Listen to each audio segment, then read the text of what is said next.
que la démocratie pour vous? Je crois au peuple. Le peuple, je crois comme une force, comme une puissance. Celui qui sait parler au peuple, celui qui sait avoir la confiance du peuple, peut tout réussir. Mais Parler? Non, parler au cœur du peuple. Faire sentir ses idées au peuple. Le financement extérieur ne doit pas apparaître comme une solution miracle à tous nos problèmes économiques. Oui, il faut les financements extérieurs, mais il faut d'abord commencer par travailler soi-même. Et si on ne travaille pas, des solutions comme celle du FMI apparaissent comme des solutions de facilité. Et dès qu'on a une petite difficulté, on court au FMI. Dès qu'on a une petite difficulté, on court au FMI. Ceci est une mauvaise chose.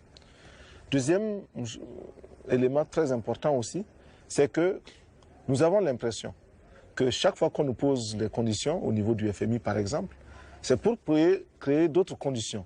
On nous dit, nous sommes prêts à vous accorder tel financement à condition que vous fassiez telle chose. Nous acceptons ces conditions, nous remplissons ces conditions. On nous amène encore d'autres conditions. On nous amène encore d'autres conditions. Cela devient troublant. Alors, quels sont les pays où le FMI a réussi? Quels sont les exemples où le FMI est parti et cela marche très bien? Nous n'en voyons pas. Vous avez dit non à l'aide alimentaire. Pourquoi? L'aide alimentaire que nous avons reçue, malheureusement, au lieu de nous aider à nous développer, nous a maintenus dans une mentalité d'assister. Chaque jour, on tend la main pour demander à manger. Ça, c'est mauvais.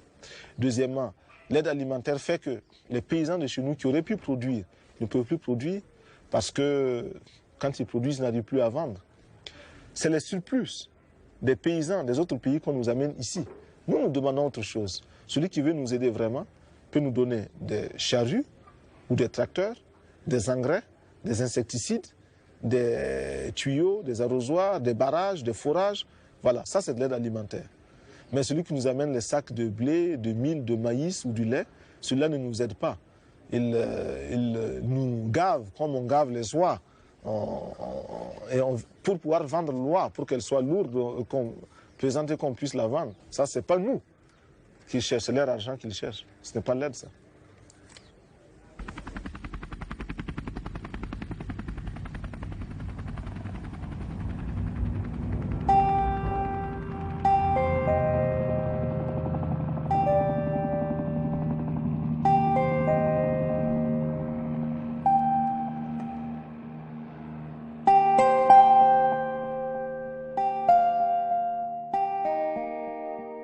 The ports of Holland, the docks of Bordeaux and Liverpool were specialized in the Negro slave trade and owe their renown to millions of deported slaves. So when we hear the head of a European state declare with his hand on his heart that he must come to the aid of the poor, underdeveloped peoples, we do not tremble with gratitude. Quite the contrary. We say to ourselves, it's a just reparation which will be paid to us. This help should be the ratification of a double realization. The realization by the colonized peoples that it is their due, and the realization by the capitalist powers that in fact they must pay. But it is clear that we are not so naive as to think that this will come about with the cooperation and the goodwill of the European governments. This huge task, which consists of reintroducing mankind into the world, the whole of mankind, will be carried out with the indispensable help of the European peoples, who themselves must realize that in the past, they have often joined the ranks of our common masters.